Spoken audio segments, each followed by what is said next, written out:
everyone. Welcome to the second episode of Energy in Transition, a weekly series of virtual fireside chats where we will be speaking with key movers and shakers in the clean energy sector to get their expert views on the future of the industry, how we get to net zero, and how things will be affected by the COVID-19 pandemic. My name is Levent Gurdenli, and I'm a renewable energy and sustainability lawyer at the leading national firm, Wakeman's.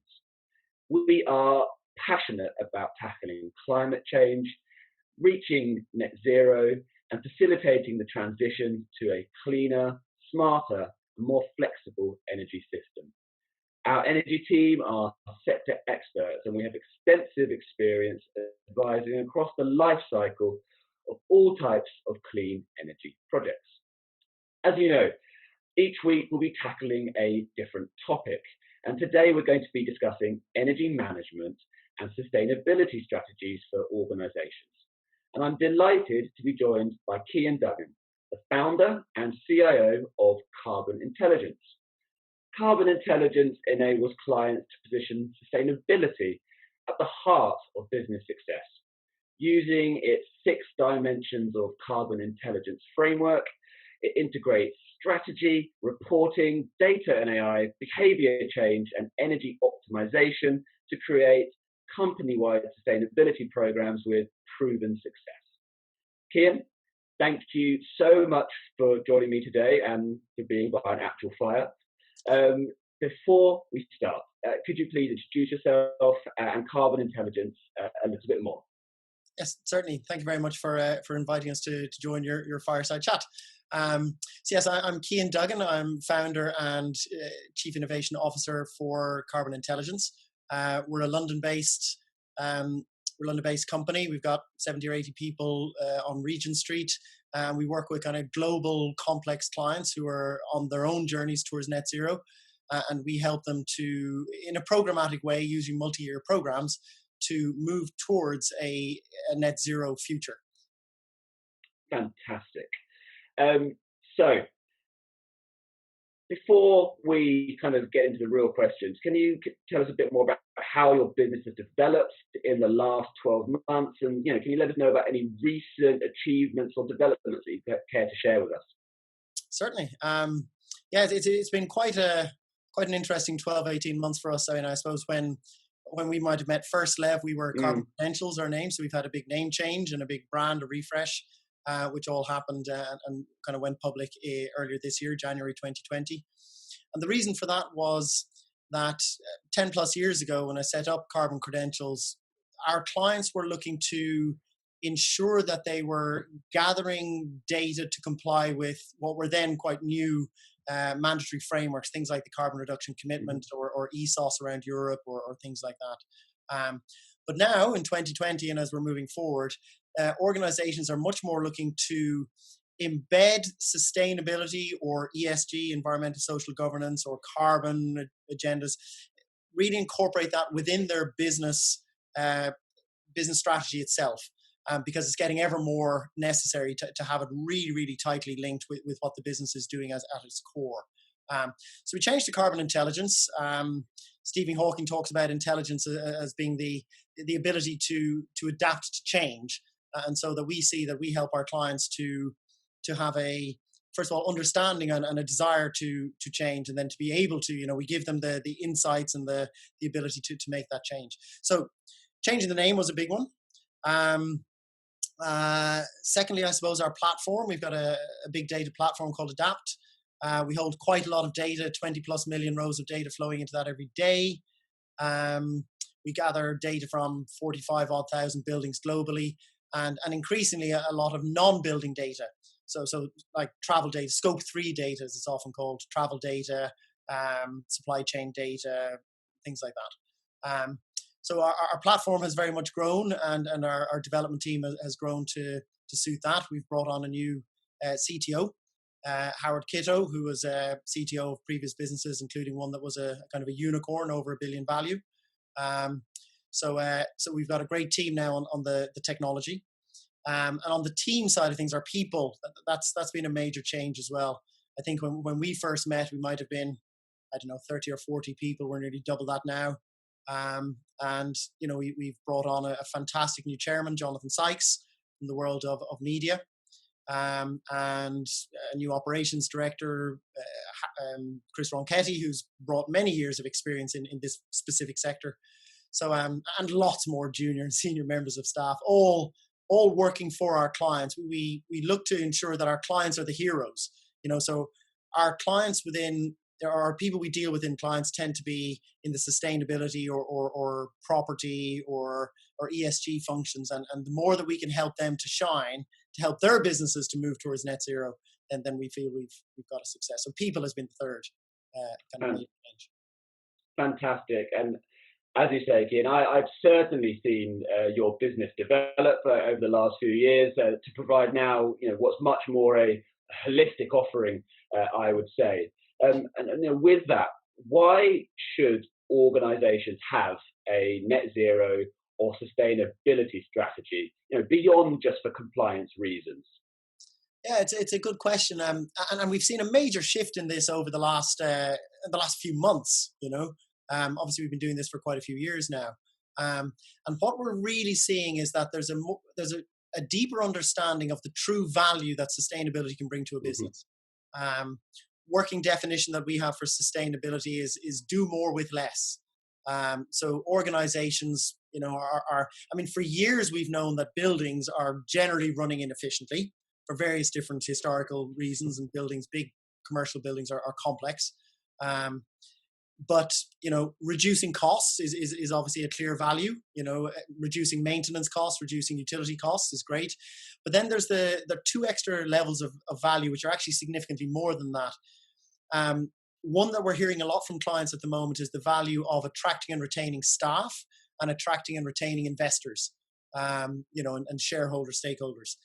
Because a good sustainability story helps staff to be more engaged.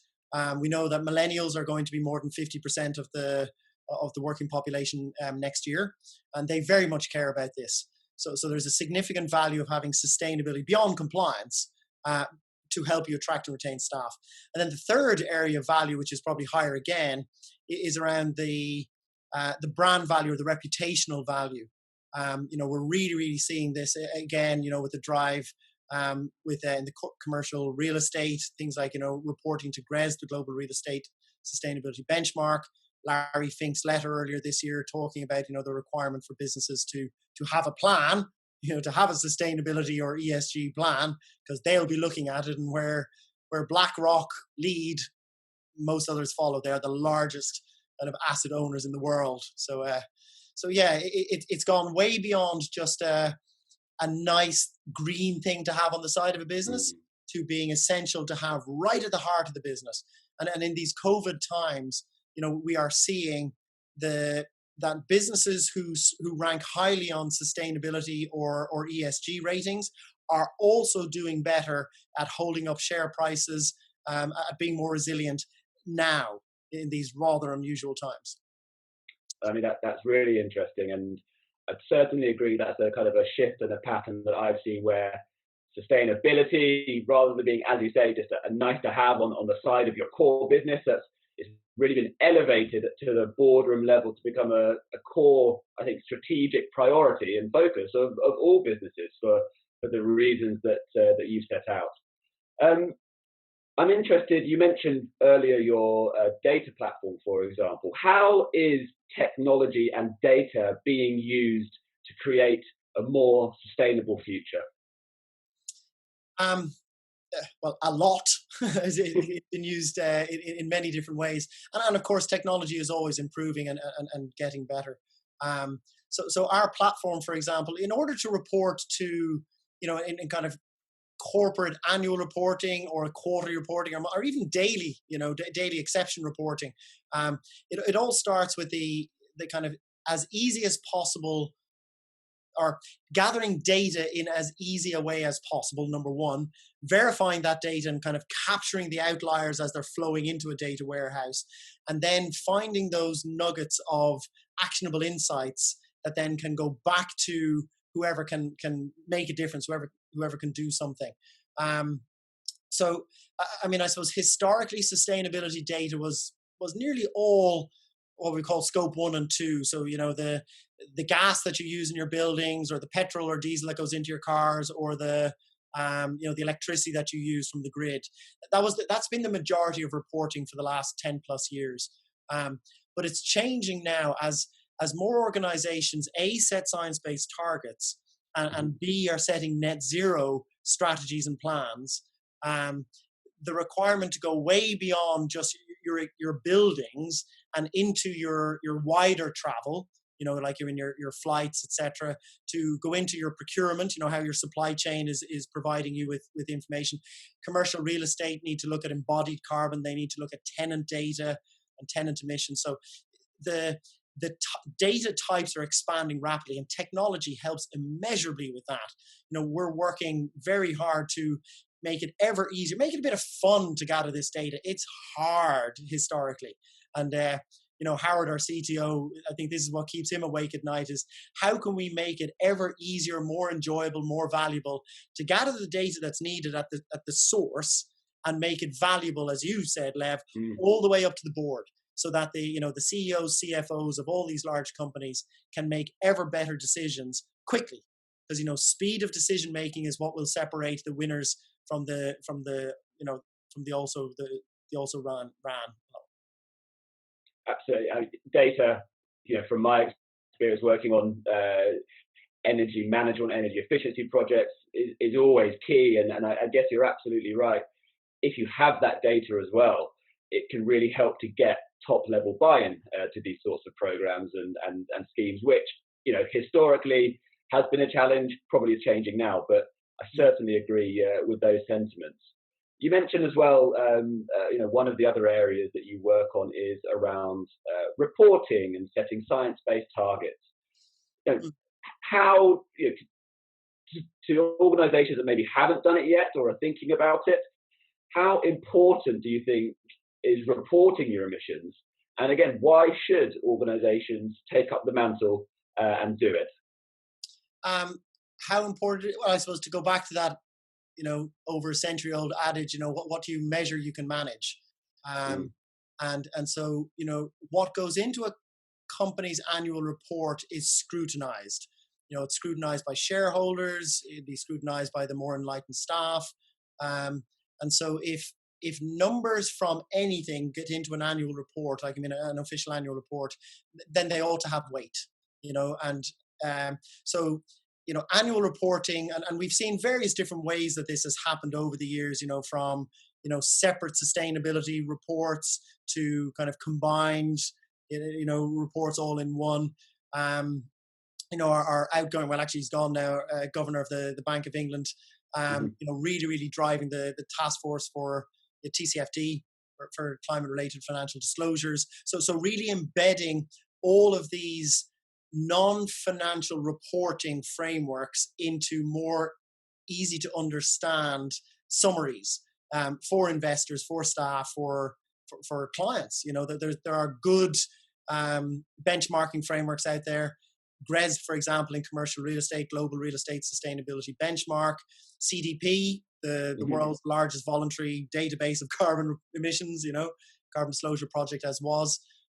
All of these are there and are finding ever increasing numbers of audiences to look and to delve into those. So yeah, it's gone beyond kind of a nice to have to pretty much table stakes, I think, kind of, sustainability reporting. When BlackRock, we're really, really blessed to work with clients like BlackRock. And, Larry Fink, when he said earlier this year that, climate risk is investment risk, and just that statement alone, climate risk is investment risk. And when the world's largest, asset owner is talking about climate in that way, then we know something has to change. And then you also have, people like, from Greta Thunberg to Extinction Rebellion to UK government, Committee on Climate Change, committing to net zero by 2050, et cetera, et cetera. It's now more existential to have, at the very least, the start of a story and to be communicating that you understand that it's a journey that you need to progress on. It's a multi-year journey to get towards net zero, or to get towards being a sustainable organization. And reporting is an essential part of that. Fantastic. And as you say, that sort of momentum is ever present. And I guess, the other element of it, I guess, is the more and more that organizations report, there's peer pressure that builds on others, and those that don't won't be looked favorably upon. And there's all sorts of other kind of macroeconomic reasons that you set out as well. Back to kind of technology and maybe some crystal ball gazing to an extent. Are there any kind of particular technologies that you are, personally excited about to work with in the future, or seeing coming down the track? Yeah. Well, I mean, I love living in this day and age. The ability to kind of build prototypes now for technology is, it's way faster, it's way easier. We're working with a lot of our clients, from people like, iPut and Irish Life over in Ireland to, Grosvenor Estates and PwC and Hermes here in the UK, and BT, and we're working with these clients to understand from their point of view, how can technology help them, and so how can, and back to the point around data gathering data easily, or as easy as possible, is probably the holy grail of sustainability and reporting. And it's not easy. It has not been easy historically. It is not easy now.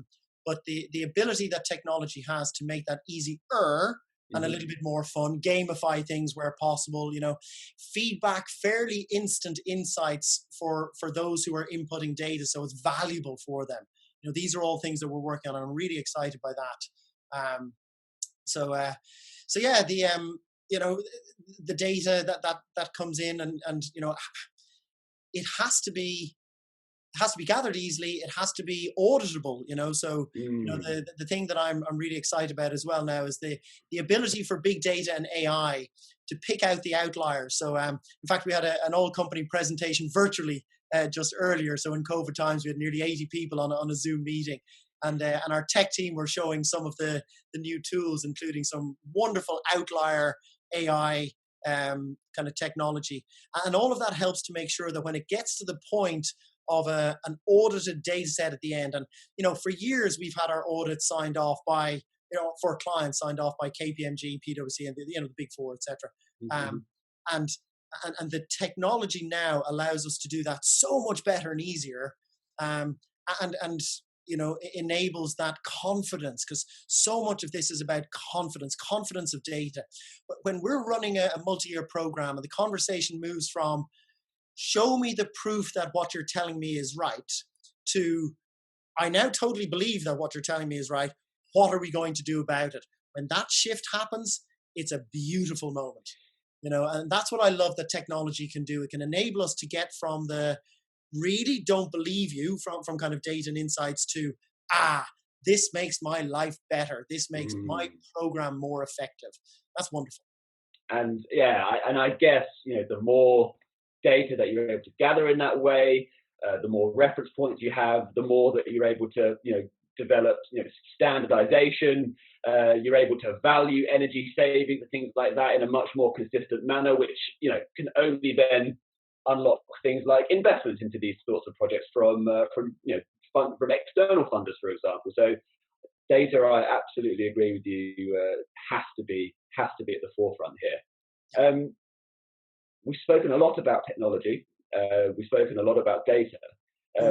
How important is behavioural change to improve the energy performance of your organization or of a building, and what can we do to drive efficiencies there? Ultimately, businesses are full of people. Data and technology and AI and insights are all wonderful, but if people then don't do something different, it's not quite pointless, but it's certainly not as effective. So back to that kind of second layer of value of sustainability, the people layer, engagement. And in fact, in our 6 dimensions of carbon intelligence, engagement is one of those 6 dimensions, because it is absolutely critical. After you've set the right direction and you have your strategic goals in mind and you have your science-based target or net zero target, etc.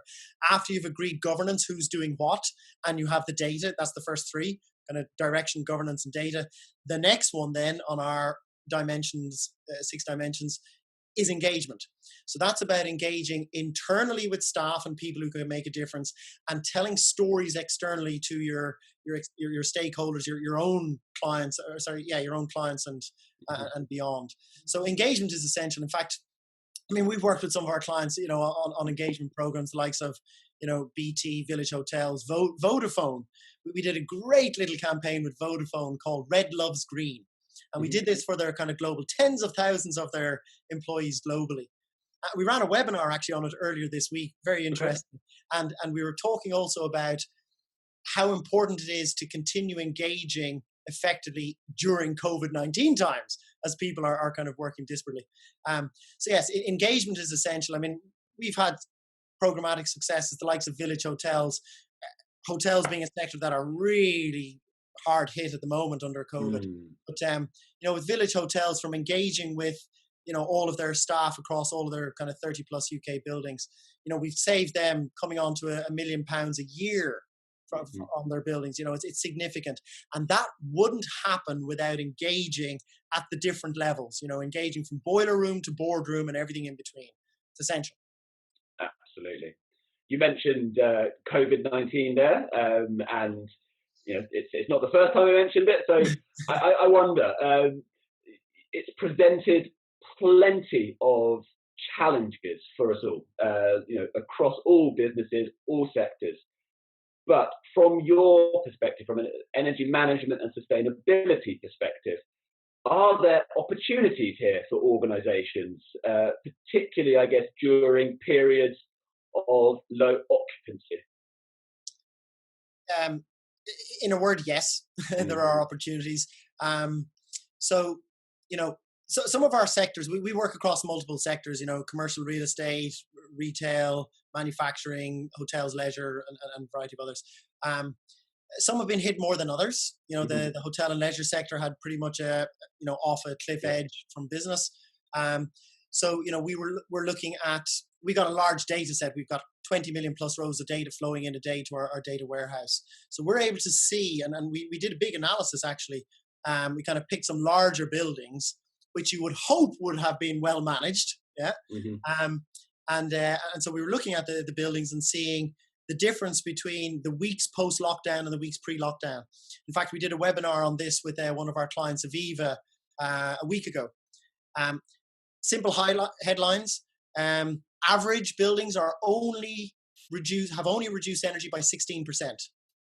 The worst buildings had only reduced energy by 3%, but the best buildings by 54%. So that's a rather wide range. Yeah. And a variety of reasons that we've uncovered from kind of going back and talking to clients about this and trying to help them to become the 54% or over 50% savings. But, the opportunity to see what from buildings point of view, how can you reduce energy? From a travel point of view, how can you reduce travel? From a supply chain point of view, how can you make your supply chain more efficient? All of these are real clear and obvious examples of the opportunity that can be looked at, because things are different now in COVID, for sure. And we're definitely seeing that. The other thing that we're seeing now as an opportunity is, and this was kind of happening anyway, as both landlords and tenants, again, kind of looking at buildings, landlords and tenants are both setting science-based targets. We're working with both landlords and tenants to do exactly this, from Tesco to be the first one globally to set a science-based target at 1.5 degrees to various others. And that is requiring a level of engagement and collaboration like never before, because those historic, for decades, it's been a challenge to get tenants and landlords and managing agents all to kind of talk together for the benefit of energy efficiency. Generally hasn't happened, but now there's an extra level of drive. And, again, in these COVID times where buildings should be using a lot less, it's really shining a light on those organizations who've got that process down well versus those that haven't. We've actually had a few articles published in this last week. a visible sign are buildings with lights left on, but actually that's a relatively small amount of energy. The much bigger energy is the heating, ventilation, air conditioning. So there are numerous opportunities around this. Yeah. Well, glad to hear that there could be some positives from it all. I mean, exactly. So we're going to be asking everybody in this series the following kind of 3 questions. Back to COVID-19. Do you see it just generally? So not necessarily just in your space, but we mentioned the momentum behind getting to a sustainable future, net zero, the pressures from corporations, the pressures from government, the pressures from millennials. Do you see COVID-19 slowing down our progress in achieving net zero, or is it more of a temporary glitch? I certainly see it slowing down things in the short term. When businesses have to focus on the existential threats of not having enough sales, not having enough, products being sold, not having enough profit ultimately, because you can't sustain if you're not in profit, and cash flow. Cash flow being the thing that kills most business in its absence. That has to be a focus for all businesses now. Again, sustainable businesses are doing better in this. So that's something that I hope will become a real clarion call for businesses to look at sustainability in a slightly different light, a much more business value focused light. But it will slow down. I mean, we were seeing a real increase in numbers of conversations at senior board levels around sustainability, around ESG, around carbon before this. I expect that will slow in the short term. I would hope that in the more medium term, again, those lessons of more sustainable supply chains, more sustainable buildings, more sustainable staff, and working practices will mean that in the medium term, this may have a bit of a boost. But I expect in the short term, it'll have to go down the priority list. But we'll see. Hopefully, and I am absolutely an optimist at heart. I hope that we will bounce back from this, both in the UK and globally, and we will see a positive benefit in the not too distant future.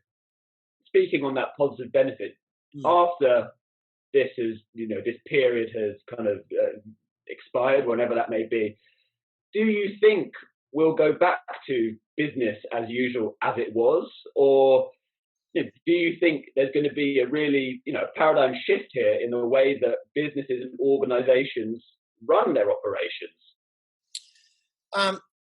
Though actually that question, is it going to be the same or is it going to be different, is a question that we're having with a lot of our clients at the moment. We're both in the make things as good as they can be now, but also we're very much looking to when business as usual returns and what does that mean. I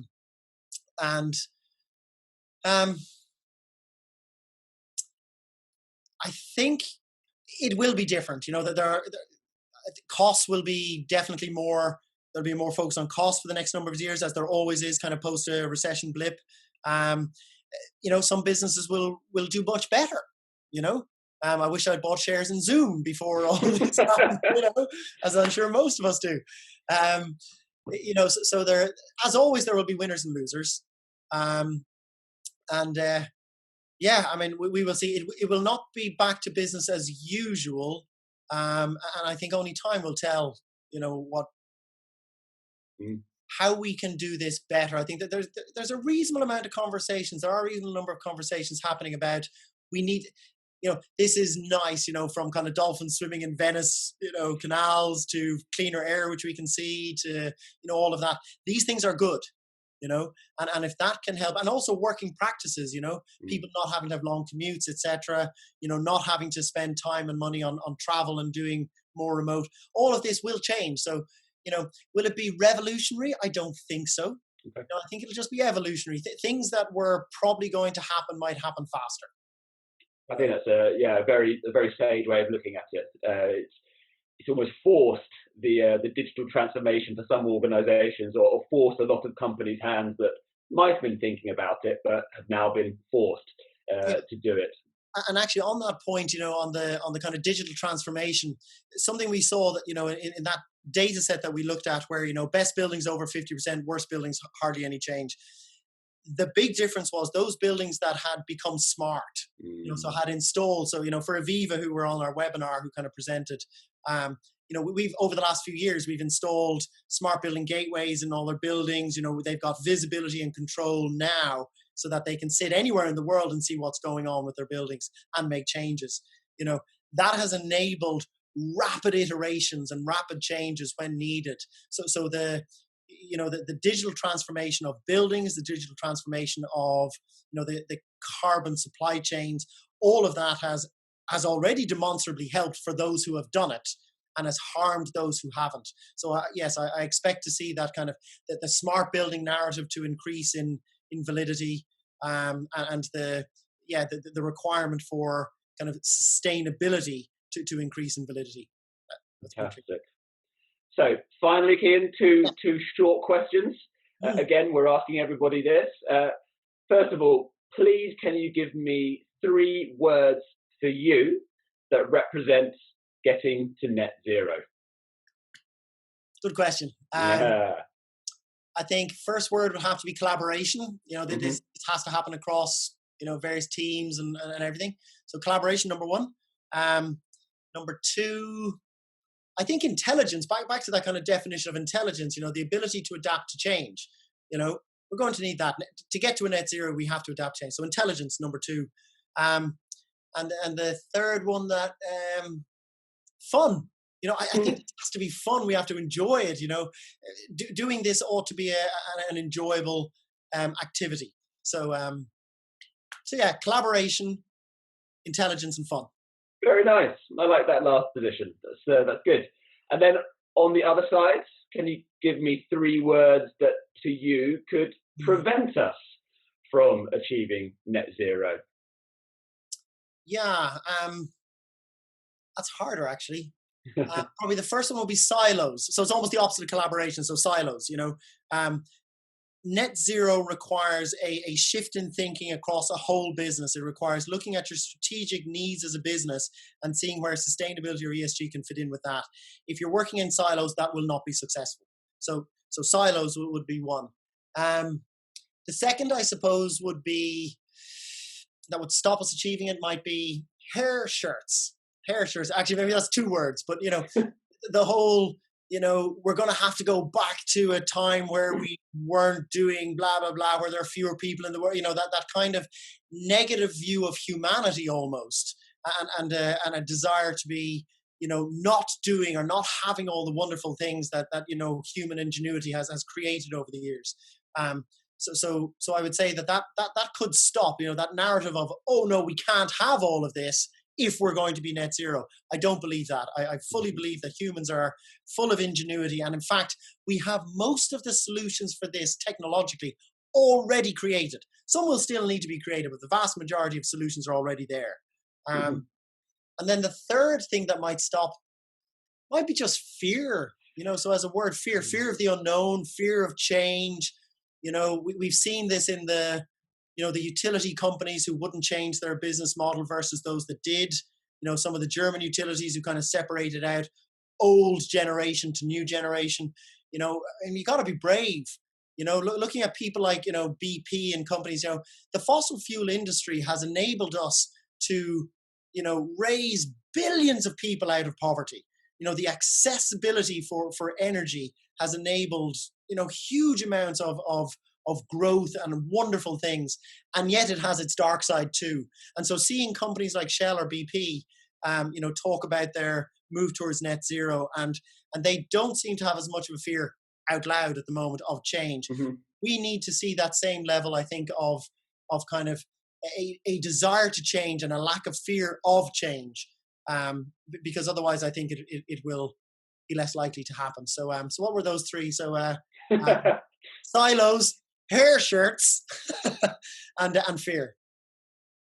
Thank you very much, Cian. Yeah. Thank you so much for joining me today. That's unfortunately all we have time for, but some really, really interesting insights there about, the real need for organizations to put sustainability, at the core of their business if they want to be successful in the future. Also really interesting to hear about, just the importance of data, and how that will really unlock things in the future. The holy grail, you even called it. And then, the need to be collaborative. I like that in particular, that, this requires a shift in mindset, across all ranges of society, across all parts of an organization.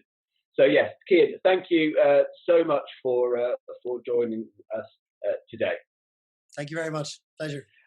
And if anyone is interested in developing their own sustainability strategies, or are thinking about it, or just want to find out more, then obviously it goes without saying you should check out Carbon Intelligence on their website, which is at carbon.ci.